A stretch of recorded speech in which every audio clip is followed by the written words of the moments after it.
آدمی بیوی کے علاوہ کسی اور کے سامنے اپنی بیوی کو 3 طلاق دی، پھر انکار کرتا ہے میں نے 3 طلاق نہیں دی بلکہ 1 دی، اور گواہ مرد ہے، اور جو مرد ہے اور چند عورتیں گواہ بھی یہی کہتے ہیں کہ اس نے 1 طلاق دی، اور بعض عورتیں گواہ یہ کہتی ہیں، تو دیانتاً تو اسے نہیں رکھنی چاہیے لیکن قضاً تو یہی ہوگا، کیونکہ گواہی پوری نہیں ہو رہی نا، ثبوت چاہیے۔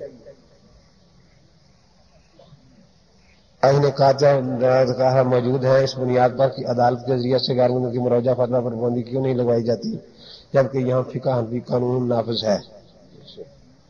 تو یہ تو اس پر مولانا شامل حق صاحب نے، مولانا تقی عثمانی صاحب نے کافی احتجاج کیا تھا۔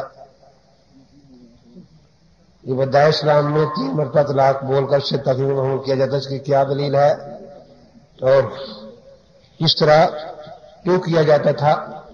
تو مصنف عبد الرزاق میں اکرمہ سے اور دوسرے لوگوں سے کئی ایک سے یہی بات ہے کہ اس وقت 3 سے 1 کا کام 1 سے 3 کا کام لیا جاتا تھا۔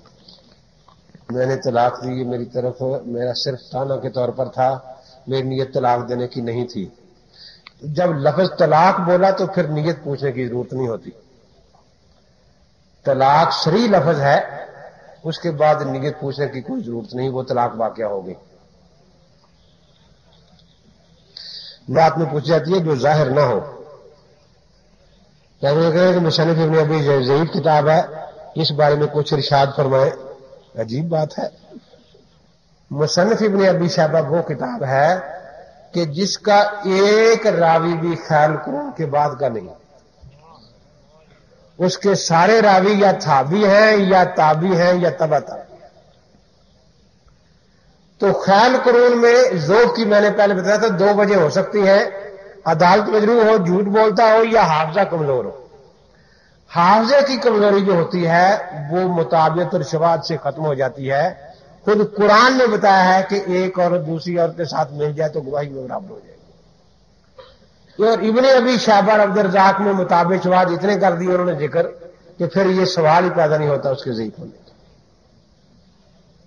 بخاری صاحب کے حضرت عمر حج کے متع کے بارے میں سوال کیا تھا، نبی کا فرمان، پھر اس کے بیٹے کے مقابلے میں حضرت عمر کا قول پیش کیا۔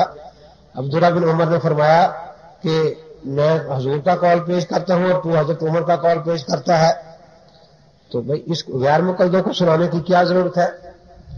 اللہ کے نبی نے فرمایا ہے کہ میرے بعد ابو بکر عمر کی اقتدا کرنا۔ اب ابن عمر کا کلمہ پڑھا ہے غیر مقلدوں نہیں، یا اللہ کے نبی کا پڑھا ہے؟ اللہ کے نبی نے فرمایا علیکم بسنتی و سنت الخلفاء الراشدین المہدیین۔ تو یہ مسئلہ اصل میں اجتہادی ہے اور اس میں صحابہ میں اختلاف ضرور ہے، تو بہرحال غیر مقلدوں کو تو دکھانے کی ضرورت نہیں۔ غیر مقلدوں نے اگر ابن عمر کا کلمہ پڑھا تو دکھائیں ان کا قول۔